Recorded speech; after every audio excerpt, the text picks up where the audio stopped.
Well, I think DoorDash is what they're doing in certain markets testing thing, right? We all see these test pilots, earn by time, earn by order. I think they're also have insurance against themselves because if things happen, they're already mentally preparing drivers to see, okay, well now you're going to earn by time, right? You're gonna earn by time. You're gonna turn on your app. I'm gonna need you to schedule. You're gonna work 4 hours. We're gonna pay you $15 per hour. You need to take at least a couple orders. You need to be active. We're gonna guarantee you this. You don't even have to worry about tips anymore. That's not going to be an issue. And they're going to take all that money that comes in on the app and just filter it from here, filter it to there. Hmm. And if that doesn't happen with certain states, if it's legislation doesn't get pushed through or whatever, because sometimes those things take a lot of time, right? And I want to know your opinion on the top dasher versus not being top dasher, but I also want to know if when you were doing it or if in your market it's a benefit because it allows you to dash anytime. So, in my market, it's definitely a benefit because it allows you to dash at any time.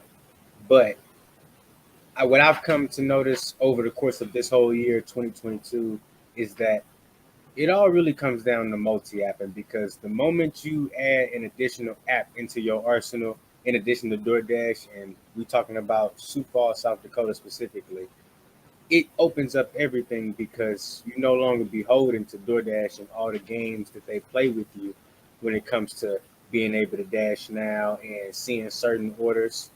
So large order program is pretty much like an elite group out here because the market is so small and it's not growing fast enough for people to be readily accepted into the program on a regular basis. So you kind of got to get in when somebody moves or by becoming top dasher, and that was the only way I was able to do it. People who out here only I know about two dashers out here that are only doing DoorDash, and now that they watch my videos, they are downloading Spark, they downloading Uber because they tired of dealing with all the fiasco that DoorDash have them dealing with, being that they was only using DoorDash. certain people that want it might be out of office, and the new people come in. There's a lot of moving parts there, but then they'll just continue to do, okay, earn by order. We're going to play the guessing game.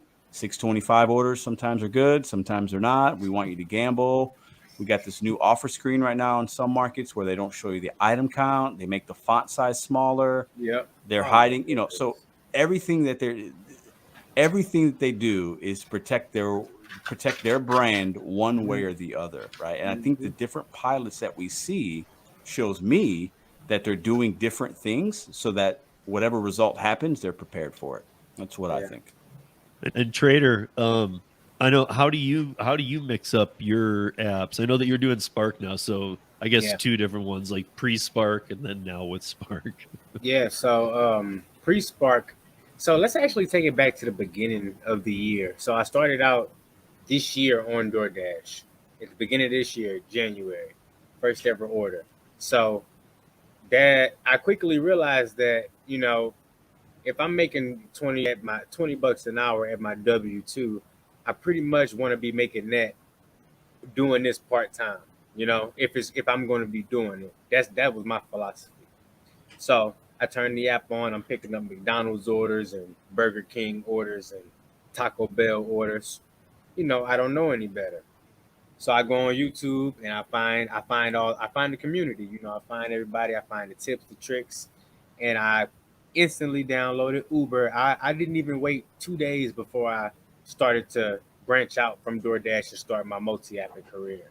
Downloaded Uber, downloaded Grubhub, and Instacart right away. And I was able to get into Instacart right away, but Uber and Grubhub I was put on a wait list, so didn't get into those two at least until later on in the year.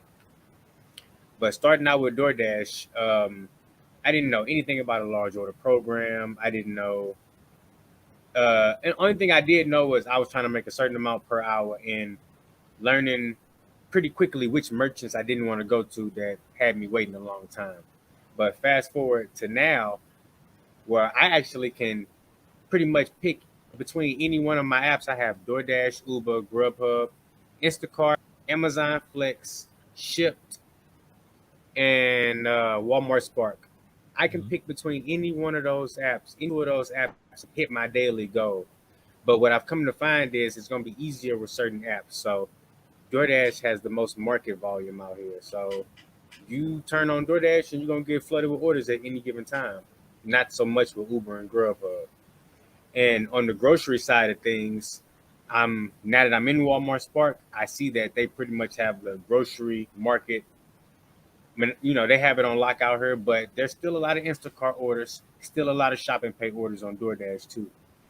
So with that to be said, there's a lot of opportunity out here, and there's a lot of different ways you can mix it up to hit your daily goal. But that's something that I had to learn over the course of this whole year. And a lot of drivers or gig workers in my area that use all of these apps that I just discussed, they haven't figured that out yet. So that's why I'm talking to those drivers who are only using DoorDash or only using Uber or only using Instacart. I'm trying to really let them know, like, hey, if this is what you're making per hour, you probably could be making more. You should probably look at these, you know, different options, because especially DoorDash, they play the most games. So you gonna work harder and drive more miles and put more wear and tear on your car to achieve that daily, weekly, monthly goal when you just using DoorDash. So would I be correct saying pre-Spark, mostly DoorDash, and right now mostly Spark? Pre-Spark, I would say it was evenly split up: 33% DoorDash, 33% Uber, 33% Grubhub. Every now and then I would grab an Instacart batch, but we're talking about $11 1 mile, one item. Like, that's the only Instacart batch I was taking, pretty much. Because I'm the only reason I even asked that part is because I feel like a lot of people are putting a lot into Spark, and it's the holiday season right now is really hidden. Why is it hidden? Now you have to answer it from the DoorDash side, not from the driver's side. The thing is, they don't have any incentive to give us all the information. They really don't. With the steady stream new uninformed drivers that they have, just this week I met 5 new drivers in my market. Right, And but I guess my so- thing is they almost do, because really it's the behind the scenes stuff, though, the legal stuff in every state where they're spending hundreds of millions of dollars. And what I'm saying is that they make money off these orders, regardless of if I get a big tip or a small tip, they making their money off the order. And as long as they have a brand new driver that's willing to take those small orders that I don't make no money on, they gonna keep doing what they're doing. So they have no incentive to show the full. They have no incentive to show the full $20 or $50 on a tip for it, because I'm gonna take that every single time before anybody else take it. So in order to make it even, they gonna hide it. Now I get. I think Trader's spot on though. It's like, you know, as a big corporation, I just want to say, like, unless you suck. Exactly. Like, I'm gonna still count the items and know that, okay, they hiding it from me. I don't need them to show me a plus sign or a diamond. I can count the items. I can see the restaurant. I can see where it's going. I know this is going to be a good order, but the new drivers can't make all of those decisions in 30 seconds. And that's why they're not going to show all the information, all the tips. And I fully agree, but I guess my point is, with all the states, and the 4 states that we're talking about aren't the only 4. David, you know this. Every state's looking at it. Why on earth would you not right now play the transparency card and stop all these?